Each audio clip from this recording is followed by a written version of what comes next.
In today's video, we talk about blood tests, ideal macro ranges, training fasted, and more.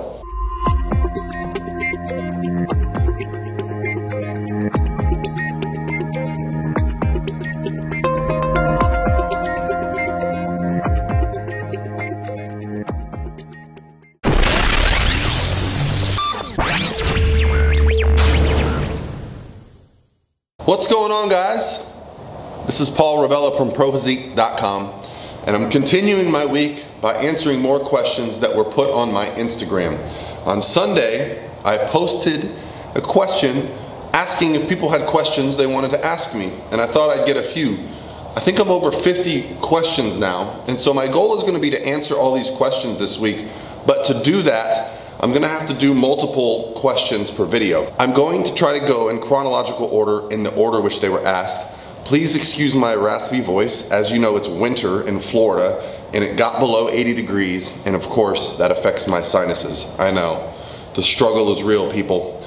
Anyway, hey, what do you think about the beard? I've gone past the itchy, annoying, straggly phase, and I'm into the I can stroke it comfortably and feel like a real man phase, and I'm kind of digging it. So No Shave November is almost over, but I might have to hold on to this maybe till the end of the year. We'll see.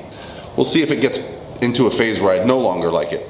Since my voice is so terrible and reading these questions on the fly is tough, I'm gonna try something different today. So I'm gonna post up the question and do a voiceover in my office for each question. So the first question is from Fletch and One asks, Paul, what's your opinion on getting blood tests looking at testosterone levels, vitamin D levels, etc. for natural male lifters reaching 40? Something worth doing or not? So Fletch, here's my opinion on getting blood tests done. And I've had a couple done as I've approached 40. And so I do have a thought on it. I think it's a good idea. Most important in the big grand scheme of things is your overall health and well-being. And if you're struggling with how you feel, your energy levels, and there are issues involved that are hormone related that you can get worked on, then that would be good feedback to have. However, if you compete in natural bodybuilding and you know for a fact that you're not going to take steroids or hormone replacement or any of the things that a hormone therapist might suggest, then I might actually suggest you skip it, and here's why. A few years ago, my friend Lane had a blood test done. And first he had a saliva test done. And the saliva test showed that he actually had low testosterone levels. Well, for the next few weeks when he went in to train, his mindset suffered and his workouts were subpar, and he kept thinking to himself, yep, my testosterone levels are low. Well, when he got a blood test done a few weeks later, it actually turned out his testosterone levels were on the high side of a natural male. Now, did his workout suffer after that? No, he immediately realized that he had been kind of telling himself that his testosterone was low, so that was a reason for his workouts to be subpar. So, with that being said, it's a personal decision. I don't require you do it. I do blood tests only for my normal health checkups. So it just depends on personal preference. I don't require them as a coach, and you know, I get them just to find out if I'm healthy, and you know, it's a good feeling to know that you are. But if you know you're not going to do anything about it, I would suggest holding off or not doing it. Now, if you've been at the end of a long diet phase and you're low calorie, high cardio, sub 5% body fat, I would definitely not get a test done until you spent some time in a reverse and put some body fat on, because you're going to show signs of very bad hormonal situations that are correctable by diet and lifestyle. So getting ultra stage lean for a natural bodybuilder will not be considered healthy by your general practitioner. Kiriana Crow asks, as a coach, have you found an ideal macro split for your general same-gendered population that you would consider someone's metabolism to be high at? AKA, do you have a minimum carb fat level you would give someone to before allowing them to cut? Or is every individual different? If so, how do you gauge when someone's metabolism is repaired or at a high level for their body, genetic, lifestyle, etc.? Great question, Kiriana, and it's all very individual, because when you're talking about weight loss, you're talking about different goals. Some people just want to lose 5 pounds, some people want to lose 20 pounds, some people want to lose 100 pounds. So you have to approach every situation different when you're talking about fat loss. So when do I consider a person's metabolism to be on the high side?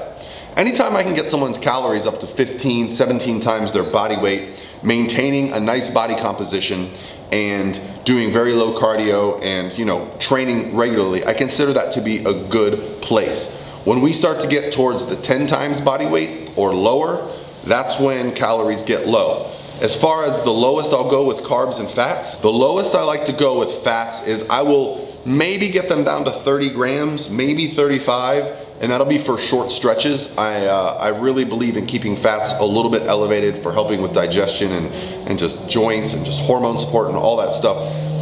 What I will do is get carbs a little bit lower or do a carb cycle if it's necessary to reach our goals. So for carbs, anytime I get a male under 100 or a female under 70, I really start to pay attention to energy, the ability of the athlete to perform, and what the goal is, and we focus on that important step. Gene Davis asks, I've been maintaining my macros for the last couple weeks to just get back on track from moving. Then Thanksgiving hits and I eat pretty good and enjoy time with friends and family. The next day I wake up and have energy and feel pumped to go to the gym and just overall a leaner physique. Would this be considered a refeed, and why does this happen? Gene, I think you nailed it. So I don't really have, you didn't give me information on what your diet was like prior to Thanksgiving, but I'm going to guess that you're probably on a lower sodium diet, probably on a lower fat and carb diet, and you're probably pretty active. So you're probably burning through substrates rather quickly. Your nutrients are getting used up and your body is just hanging on. And what Thanksgiving provided is you ate a little bit more, you drank a little bit more, probably got some glycogen, and you refilled out. You mentioned in the message that you feel leaner or that you look leaner. The reason you look leaner is because the muscle on the inside of your body that is actually filled out when it pulls glycogen and fluid into the muscle actually expands. So now it's pushing out against your skin more, giving your skin a thinner appearance. This is why you look leaner. Your vascular system is also more full. You'll notice some vascularity. This is an indicator for some people that they're leaner. Your body fat didn't change. What changed was the hydration of your muscles. So what you might look to do at this point is incorporate a refeed schedule and try to estimate what you did on that day and see how the next couple days play out. If you hit a new low, or if you find that you get flat again and have low energy, maybe you schedule a refeed every 3rd, 4th, 5th day based on how you respond. Great question. So Devin Kellybrew asks, my girlfriend is 5'2", 205 pounds. She has been trying to cut fat as well as drop weight for a year plus now. She did it before and went from 230 pounds to 135 pounds, 9% cardio base. A year ago, due to birth control, she regained it according to her doctor. Now she can't get down past 199 pounds. She does weight train 6 days a week, heavy with reps of 12, and we have been counting macros. She eats in around 17 to 1800 calories. Could it be she has been in deficit too long and her metabolism is shot? She does hit also and fears taking in carbs. Thanks in advance. Devin, a very tough situation. 200 pounds is not comfortable for a female. So, I've worked with some women that are at this point. What I like to do is set realistic expectations. Based on where she's at now, 17 to 1800 calories and training with this much, you should be able to get her to do some fat loss. You should be able to reduce her caloric intake and get her to sustain some fat loss and hit a new goal. And what I typically like to do is diet this person as long as they have the motivation to do so. So if we can take her down from 205 pounds to say 185 or 190 pounds, and then once we reach that plateau and get a little bit stuck, we start to reverse diet, taper cardio, add some calories in, set a goal to reverse for 12 weeks, 16 weeks, and then shoot for another 10, 15 pounds of fat loss.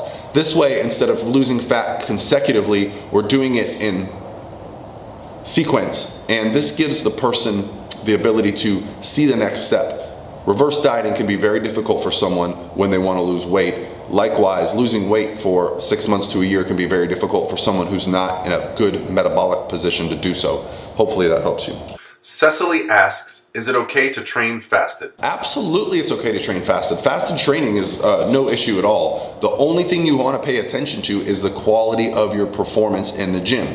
For someone that trains super early in the morning, I often suggest having your largest carb meal the night before bed. Don't worry, the insulin demon will not get you. You will not store fat. However, you will be digesting food overnight, storing glycogen so that in the morning when you get to the gym, that food will be ready to be used. You might have to experiment. It might help to have just a small carb source prior to training, some branched chain amino acids, but there's nothing inherently wrong with training fasted. Some people prefer it. I actually like to feel pretty digested. I like to be at least 90 minutes post eating. That's certainly not fasted, but I don't like to have the feeling of food in my stomach when I'm in the gym. If I need something in the gym, I just have some simple sugars. I bring candy with me often. So yes, Cecily, it's certainly okay to train fasted unless you notice your performance suffers. In that case, be prepared with some nutrition. Usually a quick, easy to digest carb source will help you with that, along with some amino acids. Okay guys, so this is probably my last question for this video. Joanna Hotalan asks, not sure if this is a big enough topic to warrant a video, but can you maybe discuss stress and how it may or may not impact your fitness physique goals? I hear a lot about cortisol and how external factors can limit your physique progression, or how consistent heavy lifting can impact stress hormones. So here's my thoughts on cortisol and stress hormones. If you're worried about them, you're actually creating more stress than the actual hormones are gonna cause a problem. So if you have a very stressful life, like you're worried about finances and you're worried about the health of your family members and you're worried about whatever it is on a day-to-day basis, losing your job, finding a new job, moving, all the high stress factors in life, a death in the family, these type of things can certainly impact your training. But at that point, you have to ask yourself, what is your priority? A fitness or physique goal might not be the most important thing to worry about if you're dealing with loss of a loved one or finding a new job or moving or some other major thing that's going on in life. Now, does the impact that lifting heavy, does that stress cause setbacks? Here's my thought on that. No, and here's why. Because the hormonal response you get from lifting heavy is an acute response, meaning it's not chronic all the time. And when we train very heavy and very hard, our body adapts. So we get that response, the acute changes happen, and then our body responds and we adapt over the next couple days or weeks to improve. So most people fear overtraining, as I certainly did when I was younger, because every muscle magazine I read said, less is more, do less, don't overtrain, train a body part once a week.